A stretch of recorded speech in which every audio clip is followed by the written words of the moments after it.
Greetings, dear viewers. The history of self-propelled two-wheeled inventions is full of very diverse types and designs, and it might seem that the topic has been completely exhausted, but that's not the case. If we look at conceptual solutions at the early stages of development, all the outstanding flagships of these movements were, in one way or another, built by customizer enthusiasts who wanted to master one discipline or another. A very characteristic episode in the evolution of motorcycle technology called the flat tracker was no exception. Let's talk about it in this segment.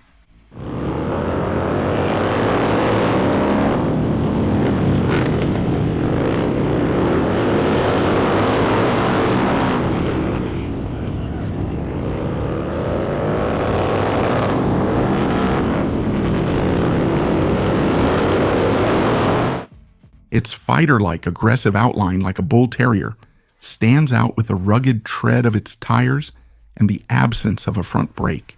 At the same time, the motorcycle looks more like a precise tool designed for a specific task rather than a frivolous twist on any classic discipline. In America, where racing on all kinds of ovals is almost a national idea today, the 1920s were marked by the emergence of a new type of competition, flat track racing. Essentially, it's a mass start race on a dirt oval. The advantage of this type of racing lies in its relative simplicity of organization. All you need is a patch of land and stands around it, as well as the spectacle it provides. Spectators watch the entire race unfold right in front of them. At the dawn of this discipline, the most popular motorcycles featured in these races were Harley-Davidson, Indian, and Excelsior. After World War II, British motorcycle manufacturers joined them as well, BSA, Norton, and Triumph. And in the 1970s, the Japanese, who pushed out the British, entered the fight for the title. The competitions combine a closed-loop dirt track equipped with stands and a mass marathon motorcycle race, all brought together into a single archetype. The classic track length ranges from a quarter mile to 1 mile, that is, from 400 meters to 1,600 meters. Unlike traditional supermoto, which tends to favor the best machine, this show, because the bikes were built to a similar formula, put the emphasis mainly on the rider's individual skill. What made the show stand out was that the bikes were ridden around the track in an almost constant controlled slide, which naturally drew attention. However, such an ability required a number of significant modifications to the motorcycle. First of all, it needed exceptional engine power, as well as precise, almost surgical handling. The motorcycle got specially tuned triple clamps for the front suspension. The axes were offset to increase the handlebar turning angle. The swing arm was replaced with a shortened one. The frame was modified to install a monoshock. A short and narrow fuel tank shifted toward the front of the motorcycle so the rider can load the front wheel when entering a turn. And finally, a special branded wide flat track bar handlebar was installed, allowing effective throttle control for achieving optimal positions and finely sensing the motorcycle's balance in turns. In amateur competitions, flat trackers could have either 2-stroke or 4-stroke engines. 4-stroke engines prevailed in professional competitions and could be single-cylinder or multi-cylinder. It is worth noting that the riders of this motorcycle generally do not use the braking system for its intended purpose. This explains the presence of only a single rear brake, which is used exclusively as a tool to kick the rear wheel into a controlled slide before a turn, and also for controlling traction and the overall gyroscopic effect. As for amateur races on a dirt oval, almost every class of motorcycle can compete. In such competitions, you can even see bulky cruisers, which at first glance seem absolutely unsuitable for this purpose. Now it's time to mention a few legendary representatives of this class. The first is the Harley-Davidson XR 750 from 1970, which you can try out. Harley is the most famous motorcycle in the history of motorcycle racing in the United States. In 1970, there was a change in the technical regulations. To meet the new requirements, Harley-Davidson released a new motorcycle whose V-twin engine produced 82 horsepower.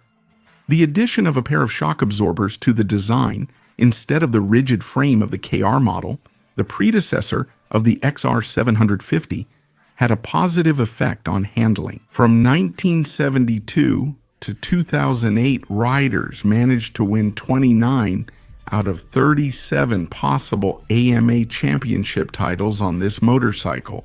That's more than any other race motorcycle in any racing series in the world. By the way, MotoGP stars Colin Edwards, Nicky Hayden, and Kenny Roberts started their careers in flat track racing on this very motorcycle. Unofficially, the Harley-Davidson XR750 is called the most successful race bike in the world. The second on the list of legends is a devil called the Yamaha TZ750 Dirt Tracker. If the Harley-Davidson XR750 was famous for its good handling, then the TZ750 earned the reputation of the most evil ever built.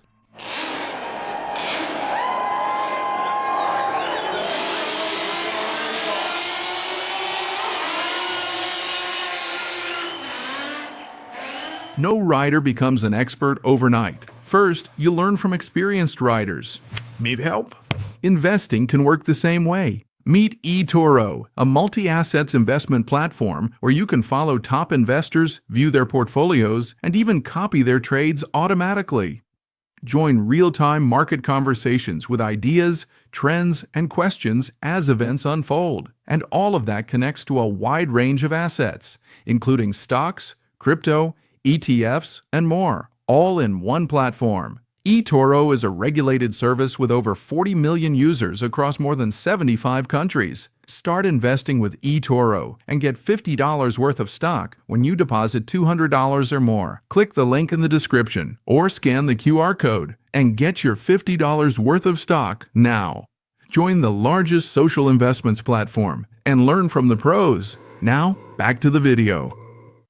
I suppose you've often heard the opinion that 500cc Grand Prix motorcycles from the 70s and 80s were incredibly difficult to handle because of the instant power delivery of their two-stroke engines. Despite Yamaha's victorious 1973 and 1974 seasons, their factory rider Kenny Roberts was still complaining that the motorcycle lacked power. By the 1975 season, Yamaha decided to solve the problem in a drastic way.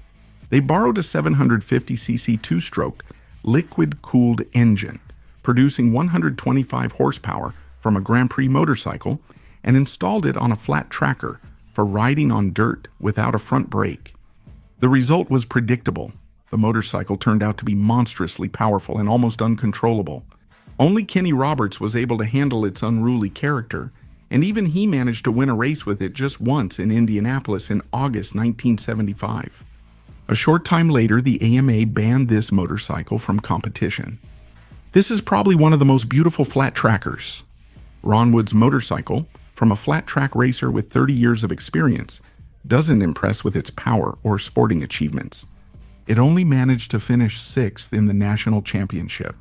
Built around an inline two-cylinder 80 horsepower engine from the BMW F800, this motorcycle can be considered one of the 10 most beautiful in the world.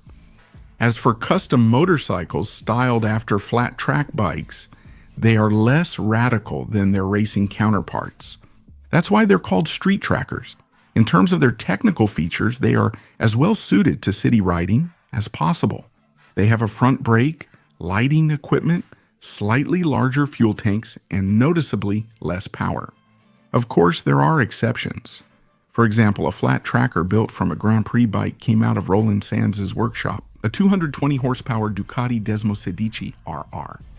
But for the most part, fans of the style choose less expensive motorcycles. Yamaha SR400, SR500, XS 650, Honda CB 400, SS Kawasaki, W650, 250 TR Triumph Bonneville. And here is an incomplete list of motorcycles that most often go under the knife to be reborn as stylish street trackers. On the other hand, in the custom world, the trends are so mixed that at exhibitions, you often see flat tracker lookalikes transform from cruisers, sport bikes, and enduros. To sum up, it's worth noting that flat track racing, with its overall dirt-oriented nature, has some similarities with speedway.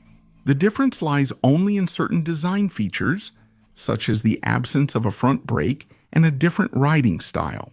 Successful riders often move from flat track to road racing. After all, it's much more profitable. Interestingly, many leading American racers, such as Colin Edwards, Nicky Hayden, and Kenny Roberts, began their racing careers specifically as flat track racers. That's the whole story, friends. Thanks for watching. As always, this was the Cross Moto channel. See you next time.